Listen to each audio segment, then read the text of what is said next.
of, I'll see how far we get today, but the stories of the flood, continuing the flood and the Tower of Babel, and then we're going to move on to Sodom. And these are all peoples that lived at a time that, because of their actions, they're on the list of generations that either do or don't have a portion in the world to come. Okay, let's bring up the Gemara. Okay, here we go. I think this is it.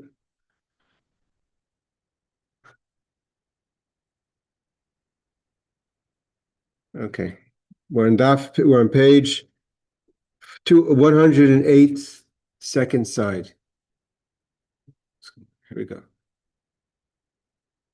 Okay, we're down. We're holding the story of Shem, the son. Well, he's not the eldest son, but he's the most prominent son of Noach, and the servant of Avraham, Eliezer, where Shem is telling the servant about different happenings on the ark, and Shem is saying this firsthand, right? He was on the ark, so he knows what happened. So he says like this. Everything seems to be off core here. Okay, it says like this. Aryeh Ishta Zinse. The Aryeh is the line. This is the famous story everyone learns as a kid, right? That Aryeh, so I'm just bringing up the Farshim here. The lions bit, the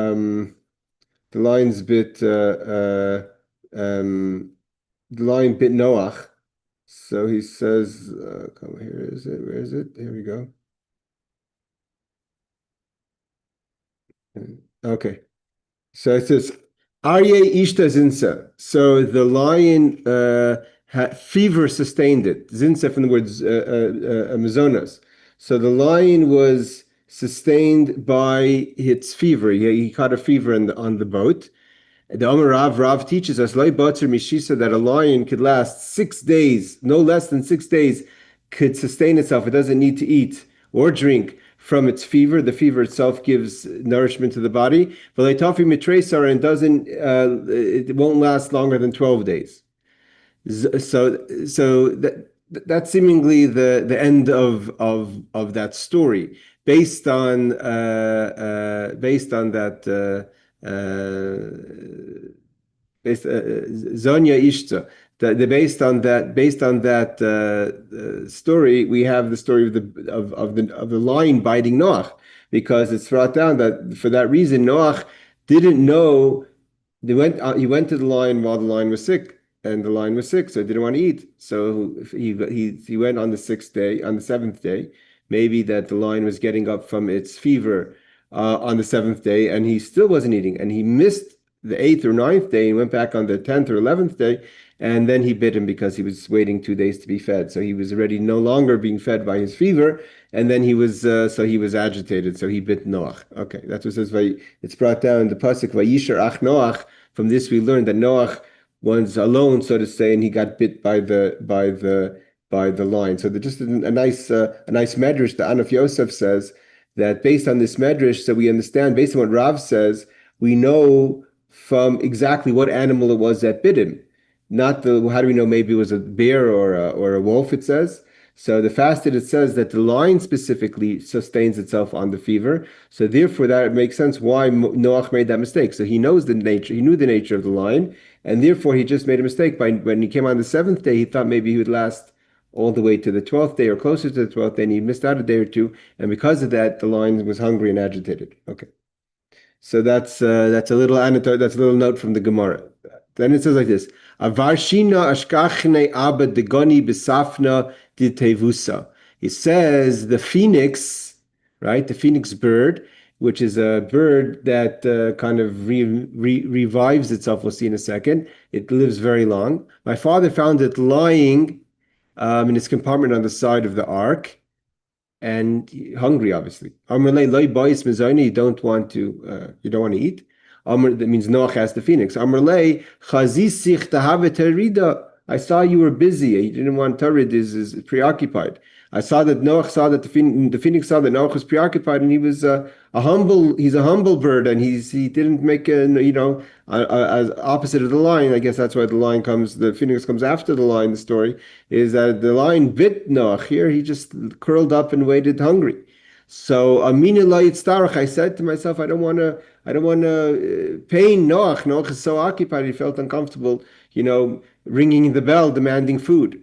Amr Lei, so based on that, Noach blessed the phoenix, and this is the idea that Yehei Rava de Laitamus, he says, there shall be that you do not die, because death came because of sin, and his behavior, especially the weakened the animals, like we said, the animals came out weaker, and all living beings didn't live as long as they lived prior to the flood as after the flood. But he's blessed. He says, Yehei Rava Deloi Tamus, you shouldn't die. As it says, V'omer imkini, with my nest, Egva v'kachol arba yamim, and I shall multiply my days as the phoenix. So we see the phoenix lives a very long time.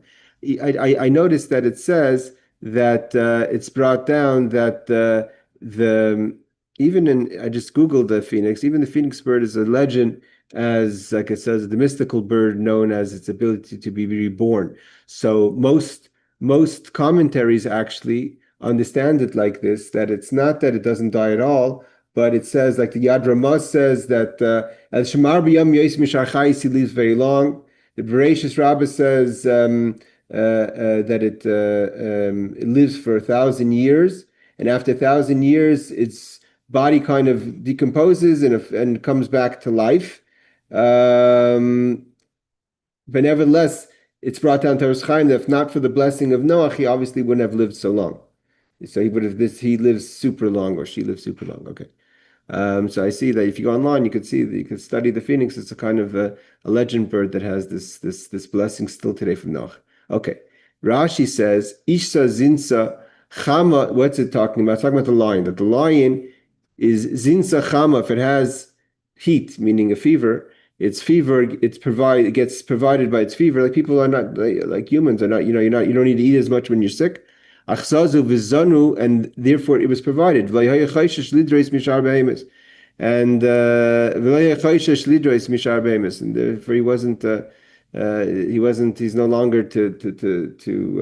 he's no longer going to attack other animals because he's not hungry. The lion is no less than 6 days when it's sick. Does it sustain itself, and no longer than 12 days? It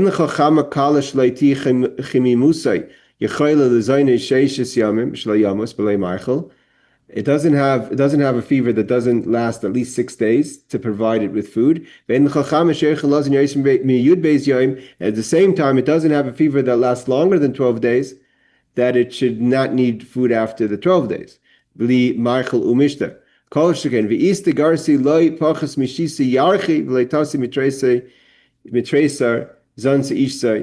Some people say that it's 6 months or 12 months that the fever sustains the lion, and Rashi says that doesn't make sense to Rashi, that would be the case, that a lion sustains itself on 12 months, food from its fever. Rashi says the phoenix doesn't die ever. In its place, he found him in its cage, or its cheder, its room, its place on the boat. So the Reb Steinsaltz, of course, would love. Everyone who knew Reb Steinsaltz, all of a sudden, his yahrzeit is coming up soon. Was very very loved animals. So he says a fever sustained it. One with high fever does not usually eat, and can be sustained for a period from the fat reserves in his body. And the lion has 6 to 12 days, or Rashi quotes a medrash 6 to 12 months, but Rashi doesn't feel that's accurate. May it be God's will that you shall not die. This does not mean that the bird is immortal. It means that it lives long, like the Yad Ramah says. In the medrash, on the verse in Job, it is explained that after living for 1,000 years, the phoenix enters into its nest and is burnt and is then reborn. The commentaries on the Medrash explain that the bird does not actually die, rather it significantly weakened and is rejuvenated, and that's its death. Like my father used to say when he would go to Alaska in the summer, he says it never really gets dark. It just the sun dips a bit in certain places in the north of Alaska. So too the phoenix doesn't really die; it kind of weakens and gets rejuvenated again. The phoenix in Syariac, the term Varshina, and perhaps it's derived from the Syrian, which is a kind of wild dove. This fits with the identification of the Varshina by the Gaonim as a type of dove. Okay, it's a type of dove. The pictures, I think, show Shukir closer to Phoenix nowadays. I think am I mistaken to think that the Phoenix, the Arizona Phoenix, what is it called? The bird on the team, is that the Phoenix bird? And the sports team, I think maybe. All right, I'm not sure. Omer Reb Chana bar Lavoi, Reb Chana the son of Lavoi said as follows: Omer Shem Rabba, Shem the great, meaning Shem the son of Noach, said to Eliezer again, the servant of Avram. Now he's asking him back questions. Doesn't say, it seems like this conversation happened after Avram's passing, that Eliezer sat with Shem. He also now, we all know that Shem, anyone who learns Rashi on the Chumash knows that when Avram fought the kings, right? There's the battle between the 4 kings and the 5 kings. We learn in Pashas Lech Lecha, and his nephew / brother-in-law Lot was captive, and he goes with Eliezer, and Eliezer represents all these soldiers, and they have the miracle sand that turns into. Everyone heard the story. This is our Gemara right here, that turns into weapons, and it says that afterwards Malki Tzedek Melech Shalem, Malki Tzedek, the king of Salem, comes to gift Avram. Rashi says, why does he gift Avram? To show that the part of the kings that Avram killed were his descendants, and he didn't have a hard feeling against Avram, who was himself a descendant of Shem, and he gifts Avram. So, or some people say that Avram gifted him a 10% tax. So it says over there, Amar Shem Rabbi Eliezer. Now Shem asks Eliezer. He also when the kings attacked that Avram engaged in that battle. Atun hechi avdisu. So he said to him, what did you do? So Amrlei, Eliezer tells Shem, I say Kadosh Baruch Hu, God came to Avram, and he placed him on his right, and he threw dirt, and the dirt turned into swords, right? Miracle sand. Today people could call it gunpowder or whatever. It gile v'have gire, and he threw straw, and it became arrows. Shinemar, as he quotes the verse in Tehillim, says Mizmor LeDavid, a song to David, Ne'um Hashem la'adoini shev liyemini ad oshis oivecha adoim raglecha. He says, a psalm to David, the Lord says to my master, sit to my right until I make your enemies a footstool, which is basically Eliezer talking that my master Avram was put to God's right, and God protected him. Uchsiv miheir mi mizrach tzedek yikraehu liragloi yitein lefan of goyim umlochim yard yitein ka'ofer charboy kikash nidav kashtay. And who said, it's written in Yeshaya, who has raised up one from the east at those at whose steps victory attends, which is talking about Avram, who comes from the east, right? He comes from Macedonia. He gives nations before him and makes him rule over kings. His swords make them as dust, and his bow drives is as driven straw, which is referring to Avram's fight against the 4 or 5 kings. Rabbi Eliezer, it says Eliezer Amr Pasuk Zeh. So here he says that the pasuk that says Ne'um Hashem Ladoini is Eliezer talking this psalm of David. Ne'um Hashem Ladoini Amar Kadosh Baruch Hu Avram Shev Limini, which is the master Avram should sit by the right of Hashem. Mizrach, and what's it mean about when it says in Yeshaya that it says Mi Heir b'Mizrach, who has raised up from the east? Ze Avram, it's referring to Avram Avinu, our father Avram. Sheba mi Aram, that he came from the Aram Naharaim, Shube Mizrach, which is on the east. Like it says, Min Aram Yancheni Balak Melech Moav. Okay, so Balak Melech Moav comes from the east. Okay. Now we have the famous story of Nachum Ish Gamzu. Nachum Ish Gamzu is the teacher of Rabbi Akiva. He's called, this is the Gemara of Gamzu Tova, which is, we know that this is one of the foundations of the midah of bitachon, of the attribute of trust, where you say Gamzu, this itself is for the good. The Rebbe always explained the difference between Rabbi Akiva. Rabbi Akiva also would say, his student would say, Kol man da'avid rachman avid. Kol man da'avid rachman l'tav avid. Everything that Hashem does is for the best. That means to say that in the bigger picture, everything will work out. Sometimes there's bad things that happen to us, but those bad things will work out in the end because of something greater, l'tav, there's something good coming from it. But the thing itself could be negative, like the story of Rabbi Akiva. His fire went out, his chicken was eaten, his donkey was eaten. He said those things are bad, but they're going to be better because it saved them from being robbed or murdered. Rabbi Nachum Ish Gamzu was even deeper. He didn't say that this thing is going to be, it's good because it's preventing something worse from happening, but Gamzu l'tova, this itself is good. Means there's good in everything. There's not that a bad experience will lead or is better than a worse experience. So Nachum Ish Gamzu, Nachum the man who said Gamzu, Havaragul dechol havad the havasaliklei, whatever situation or circumstance happened, Amr, he would say on every situation, Gamzu, this itself l'tov is for good. Yoim echada ba Yisrael l'shaduri during the Kesar. Okay, he lived. If he's the teacher of Rabbi Akiva lived a very long time. So it's hard to understand exactly when Rabbi Akiva was a student of Nachum Ish Gamzu. I have to check, you can check online, but Rabbi Akiva definitely lived out in the time of Bar Kochva, which is 52 years after the destruction of the second temple. He's killed in the Dar Hashmad, right? We learned about Rabbi Akiva, we just read about it in the Eicha, in the Kinos, that Rabbi Akiva is one of those killed by the Sari Aruge Malchus. But he's very old, so he's 120 years old, and he was a supporter of Bar Kochva after the destruction of Beitar, the uprising of Bar Kochva. You could read about it. That was the uprising 52 years after the destruction of the Beis Hamikdash, when the Jewish people felt that the Adredian came in and they had false hope of an opportunity to rebuild the Beis Hamikdash. Instead, they built Roman buildings on the temple. The idea that he plowed the Temple Mount. So they started the uprising Bar Kochva. And at the end, after the uprising was put down by the Romans, starts the Dar Hashmad, which is one of the worst times of our history that the Jewish people went through. And in that time, Rabbi Akiva was murdered by the Romans.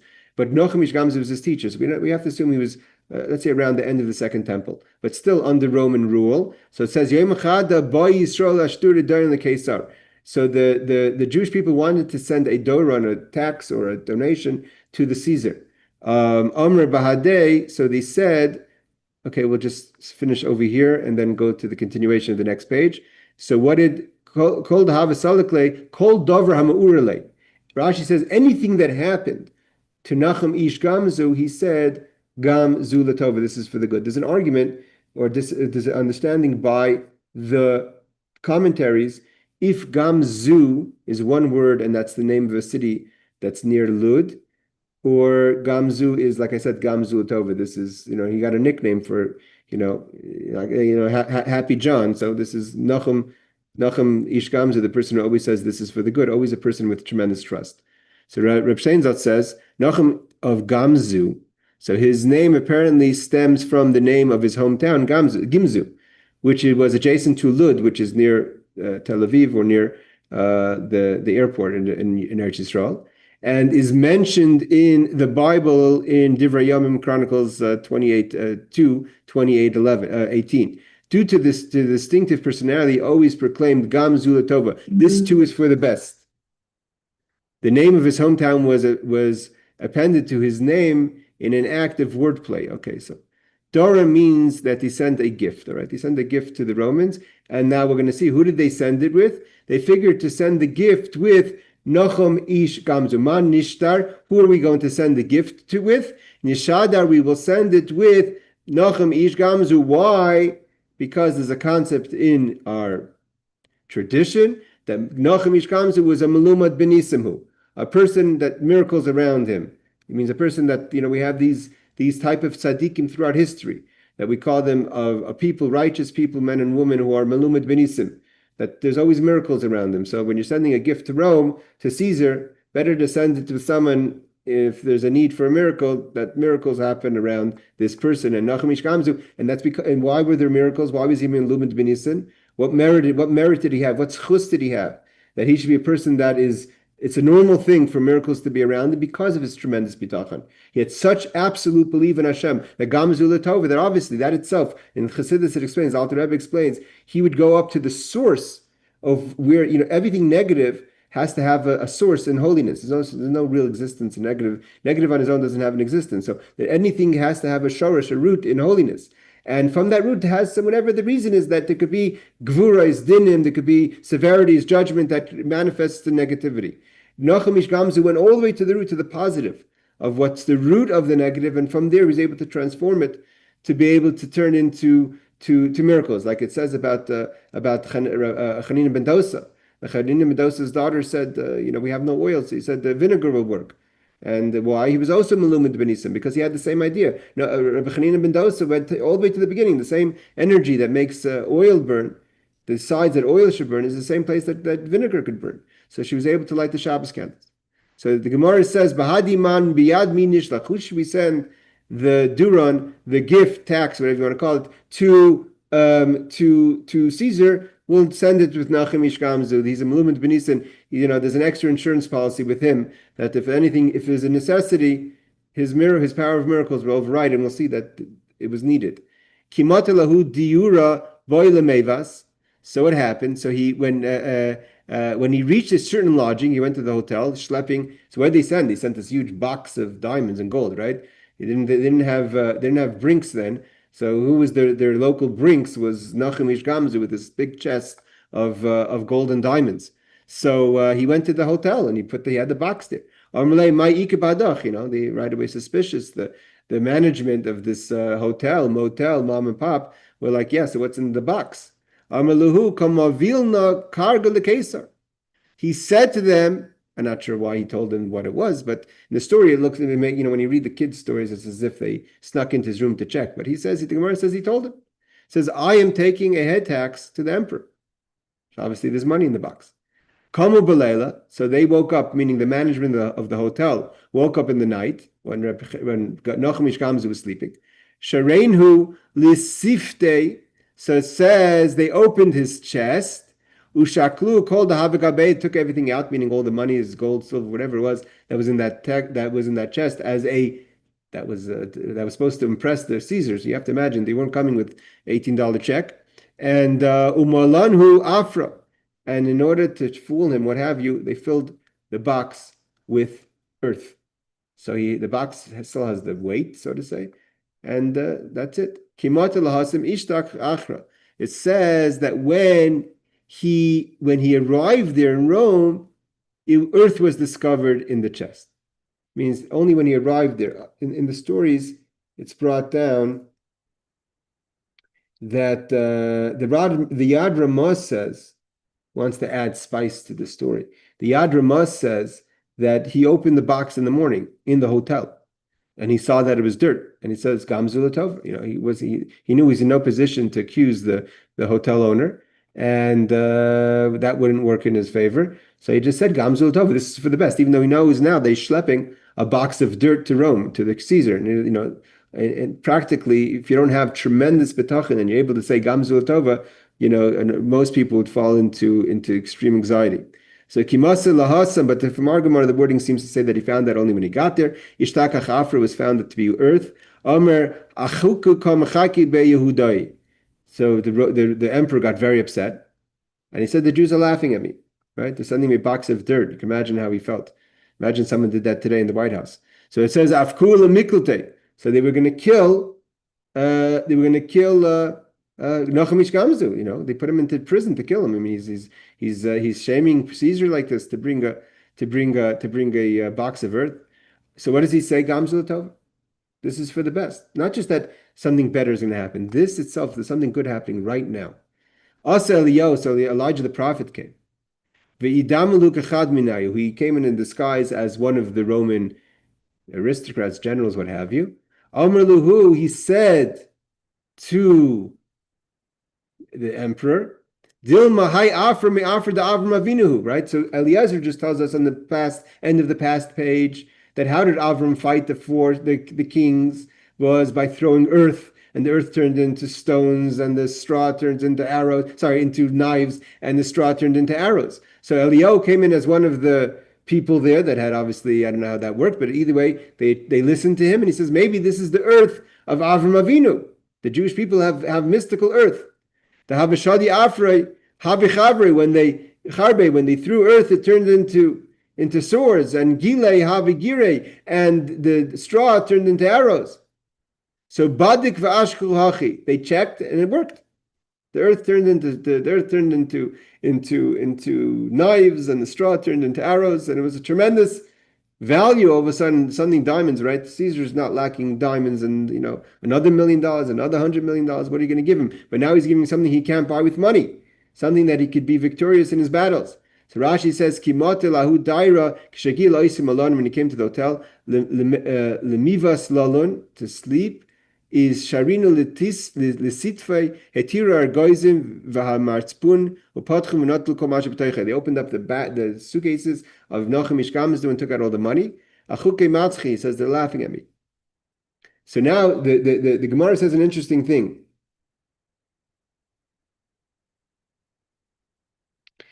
Also, the Yad Ramah says, I don't know, again, the Yad Ramah must have another version. The Yad Ramah says that it wasn't Elijah the prophet who came to Nachum Ish Gamzu's rescue and said, maybe this is the earth of Avram. Actually, Nachum Ish Gamzu said that.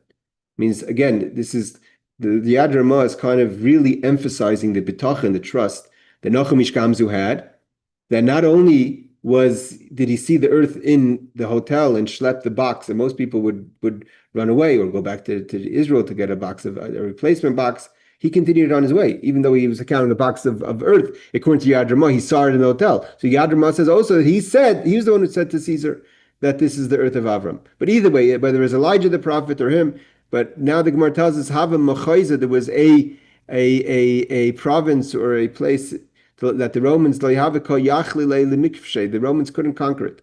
There's one place that was too strong of a hold. A machayz is also like a fort that was too strong of a fort. Shadimahu afra alai ve'ukavshua, and they used that earth that Nachum Ish Gamzu brought as a gift from the Jews to Rome, and it worked, and they were able to finally capture that fort that they couldn't capture. Alayu levei gonza. And it says, so they threw the earth upon that province and they conquered it. Okay. So it says, they brought him to the treasury. Omre, they said, Shkol denichelach, take whatever you want from the treasury. Malu l'sifta dahav dedava. So he filled his chest with gold. And now he's not only he brought dirt, and he's coming back with gold. He was bringing gold, now he's bringing back gold. I think I remember somewhere, I don't know why, I have somewhere in my head. Maybe I'm mixing stories that he found. He found scrolls of decrees against the Jewish people and ripped them up. That was his gift. Maybe I'm confusing stories. It's like this. So he had, on the way back, look at the chutzpah of Nachum Ish Gamzu, right? He had such certainty. Most people would, when they went back, would find another hotel to stay in, right? On his way back, he goes to the same exact hotel that robbed him. So the people from the hotel said, they said to him, what did you bring the king's palace? They're trying to figure out what happened. How did he survive? So here he has a little bit of revenge. He said, he said to them in a kind of in a remez, in a hint, so he says, what I took from here, I brought there, meaning the dirt. So like it says over here, the residents concluded that the earth which they had filled the chest had miraculous properties. They said they realized that they were the owners of this earth. It was from their hotel. Amti lahasem shaklinu amti lahasem katlinu lahanach diure. So they took dirt and brought it also to the Caesar. look, we have also the same dirt that Nachumish Gamzu brought. And they took the dirt, and it was dirt, and they killed him. So, poetic justice for the hotel owners. Hanich Diura Oisim B'nei Akfarim, the same people of the city that he went into on the way there. He went on the way back, and they asked him, "What did you do?" And he said, I brought your earth." And they went and grabbed earth, buckets of earth, wagons of earth, and brought it to the Caesar, and says, "We have more earth. We're Nachum Ishkamzu. We're the source of that." And he said, like he says, "Mashanatalti Mekana Vesi L'Shalom Beit HaMelech." He was he at the end he had the last say of that story. Okay, so this finishes the story of the flood. Now we're going to move on. We have a half hour. We're going to move on to the next generation, which is Dar HaFlaga. Rashi brings down, there's a lot of Gemaras about who's worse. The generation of the Haflaga is the generation of dispersion. That's when, after the flood, we all remember the story. Again, this is brought down in the end of Noach. So the beginning of the Parshas Noach talks about the flood, and the end of Noach talks about the generation of dispersion of the Haflaga, which at first they try to build a tower to fight God. This is around the time of Nimrod, and all humanity seemed to have lived in a certain place. Although Rashi seems to say it's kind of a little confusing if everyone lived there, or majority lived there, or just a large group of people lived there. There's clearly one person that Rashi mentions that was named the son, Srug, I forget the name of the son, that was mentioned that the father foresaw that there's going to be this issue, and he moved his son. I think he built a city for his children more west. So if Babel today is what's today Iraq, Iran, so anything more northwest would be towards Syria area. I mean, most people lived in the Middle East, maybe as far as Chum moved towards Africa. But it says that clearly Rashi mentions that even before the generation of dispersion, there was those who moved away. So not everyone lived in Babel, but it seems like a good majority of civilized world lived at that moment in the tower where they built a tower. So the generation of Flaga Elam Chelek Lelam Haba do not have a portion in the world to come. Ma Avud, what's the story? What did they do? Omer Devei Rabbi Shela, the yeshiva of Rabbi Shela says, Nivda Migdal. They said, let's build a tower, and Vinal Kia, and we will go to the heavens, and Vinaka Oise Bikardumais, and we will strike them with axes. Why? Kideshi Azuva Memav. They felt that the water was like in this big receptacle or something. The heavens was holding the water, and we all know that the world's dependency on water, right, is everything. So you can, if you don't have rain or naturally, you have other sources of water. So you have no crops, you have no crops, you have no food, you have no food, you have no life. Everything's dependent on water. So if he's controlling this world with his water, so we'll break the source of water and we'll bring the water down by force. Some feel that's the pshat. Others feel the pshat is that to get rid of like the flooding water, like you can't flood us again. So Mchaku alo b'marava. So it says they laughed about this in the West. Imkain livnu echad b'tura. They said, if that's the objective, why would they build it in a valley? They should build it on a mountain. If you're trying to get higher, right? It's like running from the back post in the football. You want to get. Why would you build something on the valley if you want to get high? Start with the mountain.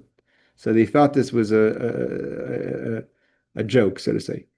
Imkain livni b'achad b'tura. Imkain shabanu k'tei la'as darki. If the whole purpose of going upwards was to go to heaven, lama banu aisei b'bika. Why did they build it in the valley? They should have built it on one of the mountains. Okay, before we learn Reb Steinsaltz, he says over here, the Yad Ramah says, what they didn't like was that why do we have to always pray for rain?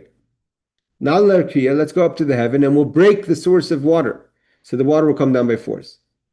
And the Marsha says what I said before, that they wanted to break the ability for God to flood the world again. So there shouldn't be any more this huge receptacle of water that could flood out the world. I think we have to give the people of these generations, and the Gemara talks about it. It seems like legends of cavemen that have no real understanding of spirituality, godliness of the world, and they're kind of living in the dark and think it's all about, using their axe and their knives to break, these ideas. But these are pretty smart people and pretty well-informed people. These are not, we're talking, a lot, the generations before the flood, after the flood, these were pretty informed people. So it shouldn't be taken as plainly and as much, laugh about it. They would mock a lot about the things we do today. So I think there's a little bit more. Like, I don't have an explanation what, but there's a little more to say than just being the foolish behavior. That's the Mashal says. We're going to see that Rabbi Yirmiyah explains that because of that, to explain that there's kind of really three groups. This again, the Dor HaFlaga, according to Chassidus for sure, the generation of the Flaga was all about Achdus, that they were trying to manipulate unity, and they knew the power of unity, and like it's brought down, and the Gemara says, why did the soldiers of Achav survive? And Achav, we learned, was a king that doesn't have a portion of the world to come. And the servants of David, the soldiers of David didn't always, he won his wars, but not on the level of Achav. It says the soldiers of David did die. The soldiers of Achav did not die. Is because they had Avos Yisrael, they had love, they had Achdus, they had unity. So we know the power of unity is tremendous. And the people of the Tower of Babel wanted to manipulate the unity and we learned this Maimer before, to manipulate the names of God, Nasalanu Shem. We want to make a name to manipulate the flow from Havaya, from the level of God that's giving and compassionate, so they shouldn't have to serve Hashem, but they can manipulate God, the powers of God. And till today, we have people who try to manipulate unity, right? If you ask groups of people that all they have one thing to say is hate for the Jewish people, and if you ask their narrative is so different from each other, but the only unity they have is in destruction, not a unity in positive. And that was similar to the generation of the Tower of Babel. So Rav Steinzat says, "Shezavu meimav," the waters will flow. Some explain that the intended result was that God would be unable to flood the world, like the Mashal says. Others explain that this means that there would always be rain, so to say, to break the barrel. So they said, "Let them build one on a mountain." The Gaonim side, a variant reading, "Let them build one on Mount Averica, a high mountain adjacent to Babylonia," which is where the valley was. According to the commentaries who say that members of all of the factions sought to reach the heavens, this is an issue raised in the Gemara. If they all shared one objective, they should have built the tower on a mountain. The Gemara answers, since there were several factions, it was necessary to build an entire city and a tower in order to satisfy everyone. So we're going to see that Rabbi Yirmiyah is going to say now that there were different peoples that wanted different things or had different agendas. So the agenda wouldn't work on a mountain. It would only work on a mountain for those who were trying to build a tower, but other people wanted to fight from the valleys. So each one had their way. So they unified in fighting with different agendas. Amr Rabbi Yirmiyah. So Rabbi Yirmiyah says, or some people quote Ela Amr Rabbi Yirmiyah as an answer. Bar Elazar, the son of Elazar, Nechkul l'shlashikitas. There are three groups. Achas Aimeris, one said, Na'al v'neishav sham. Let's enter this high tower to be there. You don't want to be in a low place. Some people say that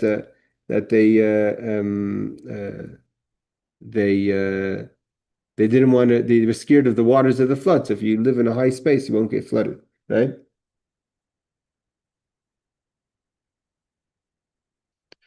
Hold on.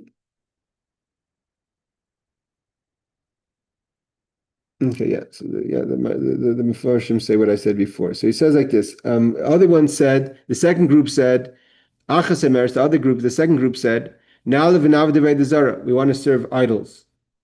Achas Emeres, we want to make a war with God. Zusha Emeres, this is what the verse says, sham, hefitsam havaya. So it says that those, those who wanted to be there, they wanted to live in a high space. Hefitza Hashem.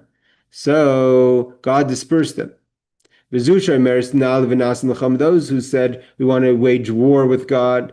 Nasa koifim v'ruchais v'sheidim v'lilim. It says they became apes. I guess that's the source of humans and apes, spirits, demons, and female demons.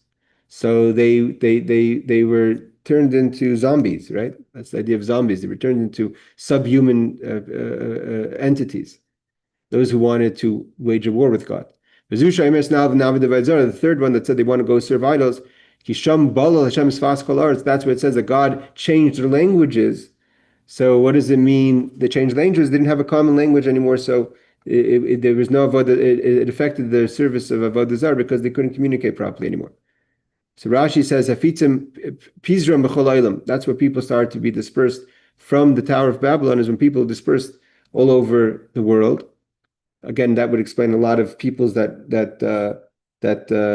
are natives in certain countries. You have the natives in America, the natives in Australia. Could be from the times of this story. So they were the ones who wanted to fight against God. They turned into shadim. What is the definition of a shade? Rashi says. The yesh lehem tzuras adam, they have the form of a human. They eat and drink like people. So the demons look like people and eat and drink like people. What is a ruach, a spirit? Beli guf v'tzura. They don't have a form or a body. So there's a spirit and there's a shade. Lilion is tzuras adam el sheish lehem kanafayim. They look like people, but they have wings. When you talk about certain horrible people in history that they were shadim, that would go according to what Rashi says over here. There's certain people that could live amongst us that look human, eat and drink like humans, but they're really demons. The Lilian is the ones that the image of the demon that has the wings, but that's not a shade. That's according to Rashi at least. God mixed up the languages with the miscommunication by not knowing each other's language. They won't have an ability to serve idols. Now, Rashi on the Torah says something differently. Rashi on the Torah says that by the Nishmas Chaim says that some turned into animals, some turned into mazikim veruches, which means beli shum menucha klal, that they lost any ability to have calmness. Maybe the aggressive nature of the shadim, of the demons and the spirits and the Lilian, comes from the fact that it's a punishment they have no. Yes, Shuki. Can I ask you a question just about the section right above this? It mentions three groups of people, but it only mentions two punishments, really. Like, it seems to me the dispersal and the mixed up of languages becomes the same thing after a generation. So it seems like the pacifists who just wanted to dwell up in the mountains, who weren't there to wage war or do idol worship, and then there's the other two groups, and it looks like the punishment is either they were turned into these different categories for wanting to wage war, or that, they were dispersed and they had their languages confused, which are essentially the same thing. So I'm curious why not a distinction between the three groups in the punishment in the way that they're, passing on this. Why introduce three stories but then only provide two results? That's an excellent question, but if you really think about it, we take for granted that there's different languages because people are spread in different countries, but that's a chiddush. If everyone comes from a single source, and they all spoke Lashon HaKodesh, and even if you move somewhere, right? People live today in South Africa and they speak English because their ancestors came from English-speaking places, and they didn't. Some people will speak the languages in Africa, but most people will speak English. And the same thing's true with the United States and other places. So the fact that they needed to change languages is not a sure thing just because they were dispersed that they would have to have different languages. So the language was as far as communicating with each other a common language would be a common. The language separates the nationality, I think, not the space. What do you think about that? So are you suggesting then that the group that is mentioned as being dispersed, and seemingly, according to these, it's the one with the most lenient punishment, because they just wanted to live up in the mountains. It said, right? Yeah, It said they wanted to live up and dwell up aloft. So they didn't want war. They wanted to just live away from all of that. And so they got dispersed. So there's a possibility here that this is accounting for all sorts of cultures and communities in distant places that, we would see like the spread of humanity, where not necessarily everybody that existed at the time was a part of the Tower of Babel, but these group of people that all spoke the same language, that their punishment was that their language was confused. And so like it separates the two in that sense, that there's these other groups out there that didn't have their languages mixed up. They were just sent back off to where they came, or something like that. Yeah, I think so. I think that the dispersed in space doesn't guarantee means you could have a common language. And I think the language is not just the actual words of communication, but it's also I think the difference of the culture. A lot of the culture, it seems like from what when the Gemara is saying is the culture is based on the language. It's because there's a different language. He says it affects their ability to serve idols, right? So it affects their ability to serve idols is what's idol worship fundamentally? It's things that you believe in furthering your own interest is a way of getting what you want without losing self. So it's a magnet. You're building up your yeshus, your own needs, your own agenda is connected. That's the idea of avodah zarah. Avodah zarah is to magnify what I want under my rules. And by changing the language means that the agenda's changed. So it's what we have when we see differences. And I think Hashem was protecting society by that, because the problem is that if you have no balance, right? Till today, you have the different cultures and different needs of different countries, and a lot of that's not just based on countries that are blessed with certain natural resources versus others, but it also has to do with different fundamental interests and beliefs and what's important in life. I think that's what kind of falls out on the language versus dispersion. And I'm just saying it from my own top of my head. It's Right. not. I don't have a source for this. So No, I appreciate it. Thank you. sure. So Rav Sheinzel says, "Let us ascend and dwell there. Let us ascend and wage war." Some explain based on most accounts in the Medrash, "Let us ascend and dwell there in the heavens. Let us ascend and wage war against God." Yet the language in the Torah indicates that they sought to dwell in the tower, and their sin was that they did not wish to disperse and settle the world. So another explanation, which is what Shuki, you were saying, that the actual sin was that they just didn't want to go out and live. So God just sent them out. Others explain, given for let us ascend and wage war, is that the tower would provide them with a high ground when waging war against residents of other cities, the Yad Ramah. You have to remember, when Rashi says that their languages are mixed up, he doesn't talk about avodah zarah. Rashi doesn't quote this Gemara in the Chumash, I'm saying. Rashi in the Chumash says that it affected their ability to build a tower. That when someone asked for a hammer, misunderstood a hammer for a stone or a stone for a hammer, and they weren't talking. What I asked for something, and I misunderstood what you're saying, not just in the words. Rashi says he asked for a hammer and he smashed him in the head with a stone because he thought that's what he was saying. But it's also not just the physical words, but also till today, right? We're having all these issues now with tariffs and all this, trying to figure out how to live as a world together in a fair way. And there's a lot of miscommunication. So there's a lot of miscommunication, a lot of self-interest. So the changing languages, although people will say that is a punishment, but I think that was also God was balancing things out. He didn't. One language has too much. Although there's a lot of positive with the single language, but the way people are created, there has to be the balance, because a single language will only end up eventually building a Tower of Babel. Okay, let's go a little further. Tanya Rab Nosson Oimer, Kulam l'shem avodah zarah niskabnu.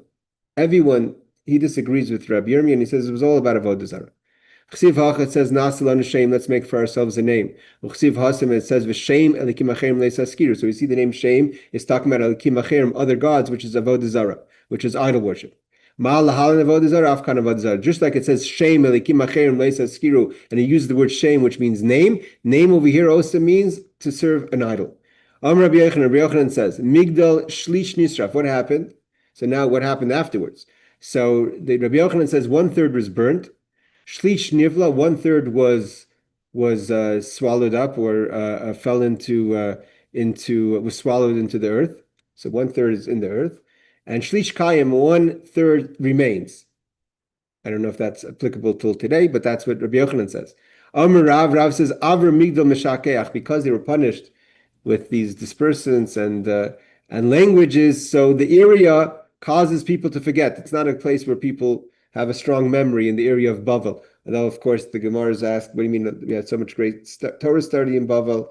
And Rabbi Yossi himself is a person, Rav and Rabbi Yossi were people who lived in Eretz Yisrael. So it's kind of interesting that they themselves would say that Bavel is a place of forgetfulness. But either way, Rabbi Yosef says Bavel ubursif siman ra Torah. Bavel and abursif are a bad omen for Torah. It means it's not a good place to study Torah. What's abursif? Bar shafui, an empty pit. So an empty pit and Bavel together, they're not a good place, a healthy place to study Torah. Before we get to Rashi, he says that over here, I think he brings the Yad Ramah says that why did it become a forgetful place? That had it not been a forgetful place, then another generation would come and build. So kind of anyone who comes, it's a place where people kind of forget their agenda. So otherwise they would just do it again.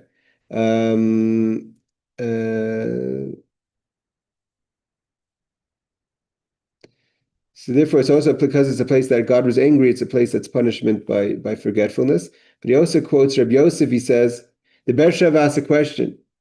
Rabbi Yosef said, "V'rav tvuas b'koach shor." We learned before that Rabbi Yosef says that then the commentary on the contrary, Bavel is a good place for growth, and therefore he was tremendous in Torah. So we see there's different ideas of how we look at Bavel. But Bavel, which is Iraq, was a place for Torah for many. The Gaonim lived there, the yeshivas were there. Torah came from Bavel, right? So, but nevertheless, it says it's not a good place for Torah. Shlish Nivla, Rashi says, 1/3 of the building of the tower was sunken.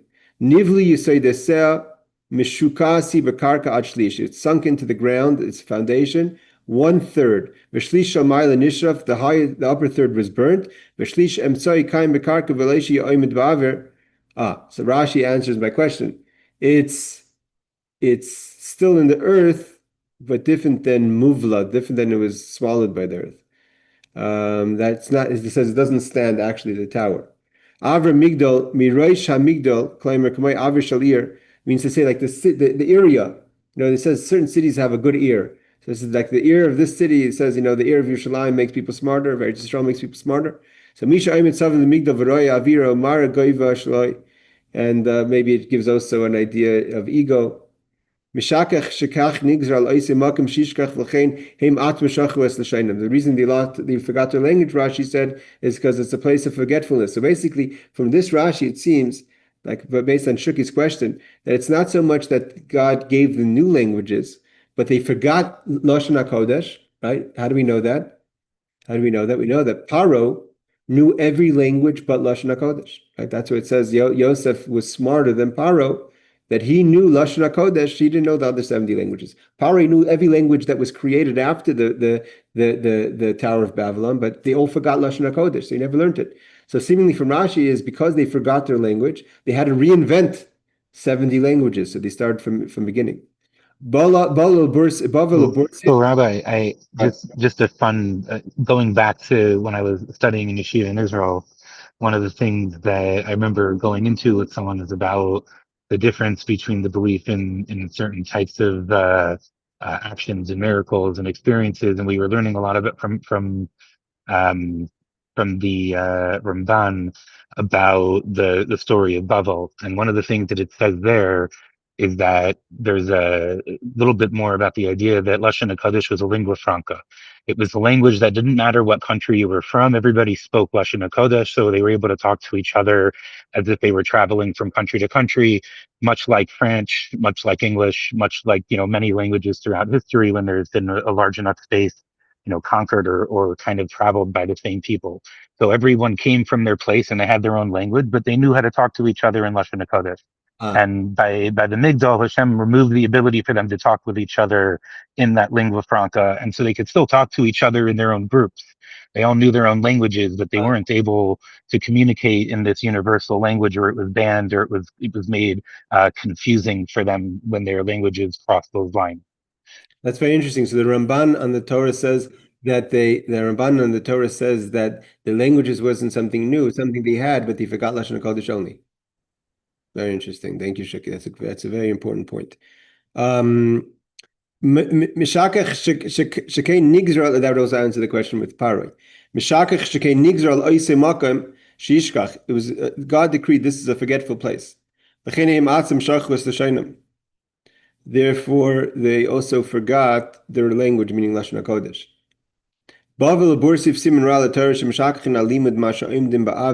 Again, if it makes you forget you're learning, you're studying, it's a bad place. Siman Ra Klemer Shamim Siman Shmam Siman Shikhahi.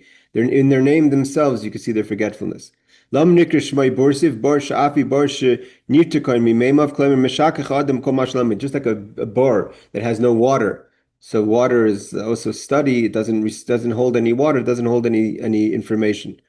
Shafi kemoya shoifes yayin lashen hurak mikli al kli thema shema bavel shemashakachas amr beisav kisham bolol vishabal kadosh baruch hu esoshanim l'shem l'sham lakachi mishkachas. Again, all about that moving something from point A to point B. If water goes from one bowl to the next bowl, it's not in the first bowl. Languages, it's a forgetful place. There's a lack of what you had before.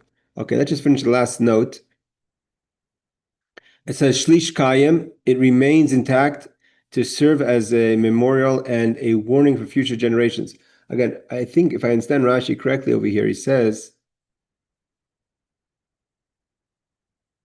the karka. I'm not sure, maybe it means in the karka. No, karka means it's inside the earth. So I'm not sure how it would remain as a warning to future generations if it's in the earth.